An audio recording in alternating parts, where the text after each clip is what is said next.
રાજ્યની અંદર સ્થાનિક સ્વરાજ્યની ચૂંટણીની તડામાર તૈયારીઓ ચાલી રહી છે, ઉમેદવારો જાહેર થઈ રહ્યા છે। બીજી તરફ રાજ્યની અંદર આઈએએસ અધિકારીઓની એક મોટી બેઠક મળી ચૂકી છે।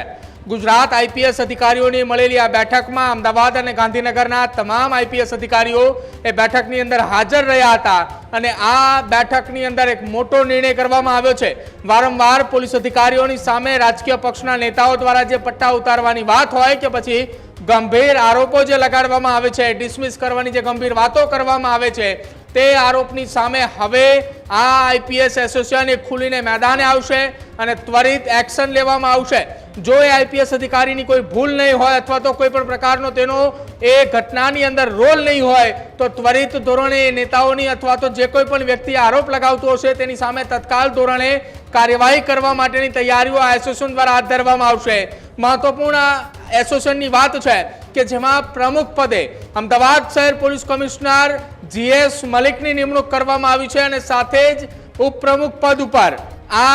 જે એસોસિએશન બનાવવામાં આવ્યું છે જેમાં પિયુષ પટેલની વરણી કરવામાં આવી છે। આ સાથે જ આ કમિટીની અંદર 4 જેટલા આઈપીએસ અધિકારીઓને એક્ઝિક્યુટિવ કમિટીની અંદર સ્થાન આપવામાં આવ્યું છે કે જેની અંદર આઈપીએસ અશોક કુમાર યાદવ, લવિના સિન્હા, આઈપીએસ રવિ તેજા અને આઈપીએસ આયુષ જૈન, આ 4 જેટલા આઈપીએસ અધિકારીઓને આ આખી એક્ઝિક્યુટિવ કમિટીની અંદર સ્થાન આપવામાં આવ્યું છે। એ સિવાય જો વાત કરવામાં આવે એક્ઝિક્યુટિવ કમિટીના મેમ્બરની જો વાત કરવામાં આવે આઈપીએસ અધિકારીઓની અંદર જેમાં ગગનદીપ ગંભીર છે, અશોક યાદવ છે, વિરેન્દ્ર યાદવ, વિશાલ વાઘેલા, સુનિલ જોશી, કરણ વાઘેલા, પાર્થિવરાજ ગોહિલ, રવિ તેજા વાસમ શેટ્ટી, રાજેશ ગઢિયાર, રાજદીપ ઝાલા, ઓમ પ્રકાશ જાટ,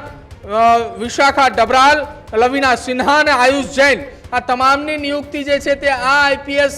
ની જે નવી એક આખી ટીમ બનાવવામાં આવી છે તેની અંદર કરવામાં આવી છે અને સાથે જ સેક્રેટરી પદ પર નિપુણાયન તોરવણે અને ટ્રેઝરર પદ પર છે એનએન ચૌધરી, તેમની નિમણૂક કરવામાં આવી છે। એટલે કે આ સૌથી મોટા સમાચાર કહી શકાય ગુજરાતની અંદર। આ એ આઈપીએસ જે અધિકારીઓ છે તેને લઈને જે એસોસિએશન છે તેના પ્રમુખની વરણી કરવામાં આવી, ઉપપ્રમુખની વરણી અને સાથે જ આ બેઠકની અંદર એક મહત્વપૂર્ણ જે નિર્ણય લેવામાં આવ્યો છે કે આઈપીએસ અધિકારીઓની સામે ઉઠતા સવાલોને લઈ હવે આ એસોસિએશન ખુલીને મેદાને આવશે અને જો